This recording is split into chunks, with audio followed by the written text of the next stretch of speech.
প্রধানমন্ত্রী কয় মেয়াদ পর্যন্ত দায়িত্ব পালন করতে পারবেন এ বিষয়ে যে প্রস্তাব ছিল প্রধানমন্ত্রী সর্বোচ্চ 2 বার শপথ নিতে পারবেন কিংবা দায়িত্ব পালন করতে পারবেন। অন্যদিকে নির্বাচন সংস্কার কমিশনের প্রস্তাব ছিল যে প্রধানমন্ত্রী 2 মেয়াদে দায়িত্ব পালন করতে পারবেন কিংবা তার এই প্রধানমন্ত্রী হওয়ার সুযোগ 2 মেয়াদে সীমিত করার বিষয়। বার এবং মেয়াদ নিয়ে একটা সমস্যার জায়গা তৈরি হয়েছে। মেয়াদ বলতে তো পূর্ণ 5 বছরের একটা জায়গা বোঝায়, অথবা সংসদ যতদিন আছে বোঝায়।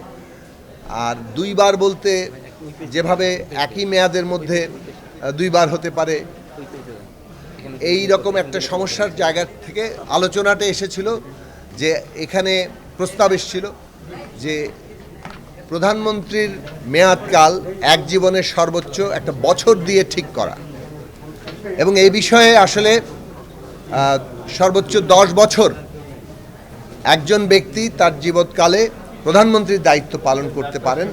এই প্রস্তাব সর্বশেষ এসেছে। এই প্রস্তাব আসার পরে আমরা প্রস্তাব করেছি যে আমরা কিছুটা পারস্পরিক আলোচনার জন্য সময় নেই, এবং সেই সময় দেওয়া হয়েছে। ঐকমত্য কমিশন সেটা অনুমোদন করেছেন।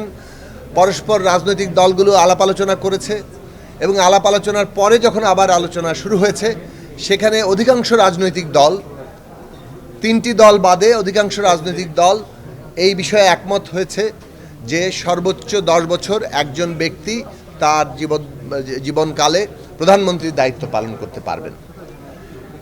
3টি দলের ভিন্ন ভিন্ন রকম প্রস্তাব আছে, এবং সেই সব প্রস্তাবগুলো সহ আরও অন্যান্য অমীমাংসিত যেসব বিষয় আছে, যেমন নারীর প্রতিনিধিত্ব এবং সরাসরি নির্বাচনের প্রশ্ন, সাংবিধানিক পদগুলোতে সাংবিধানিক কমিশনের মাধ্যমে নিয়োগের প্রশ্ন, উচ্চকক্ষের গঠন এবং সেখানে সাংখ্যানুপাতিক পদ্ধতিতে উচ্চকক্ষের গঠন সহ উচ্চকক্ষের ক্ষমতার পরিধি এবং 2 কক্ষের মধ্যে ভারসাম্য, রাষ্ট্রপতি নির্বাচন এবং রাষ্ট্রপতি প্রধানমন্ত্রীর মধ্যে ক্ষমতার ভারসাম্য, এই সমস্ত প্রশ্নগুলো নিয়ে ইতিমধ্যে যে আলাপ আলোচনা হয়েছে এবং যতগুলো ঐকমত্য হয়েছে, কিছু কিছু দ্বিমতের জায়গা আছে, সবগুলো বিষয় নিয়ে আমরা আরও আলাপ আলোচনা করা, দলের নিজস্ব ফোরামে আলোচনা করা এবং দলগুলোর পারস্পরিকভাবে আলাপ আলোচনার মধ্য দিয়ে যথাসম্ভব ঐকমত্যে পৌঁছানোর চেষ্টা করা, এবং 2 দিন গ্যাপ দিয়ে আগামী বুধবারে হয়তো আবারও আলোচনায় বসা এবং এইসব প্রশ্নগুলোতে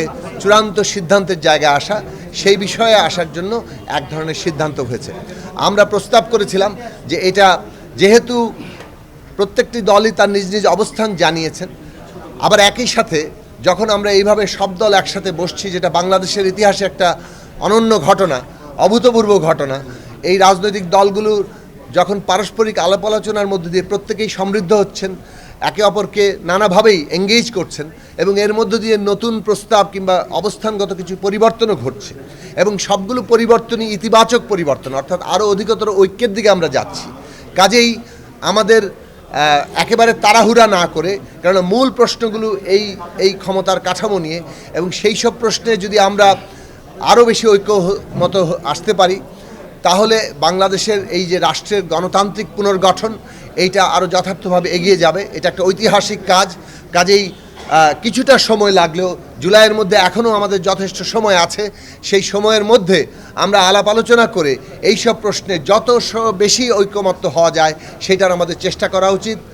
আর যদি ঐক্য না হয় শেষ পর্যন্ত, সেক্ষেত্রে দ্বিমত কিংবা আপত্তি সুযোগ রয়েছে, এবং সেইগুলো জনগণের কাছে নিয়ে আমরা মীমাংসা করার পথ ইতিমধ্যেই করেছি। কাজে এই বিষয়ে কিছুটা সময় নিয়ে আরও অধিকতর আলাপ আলোচনার সিদ্ধান্ত হয়েছে।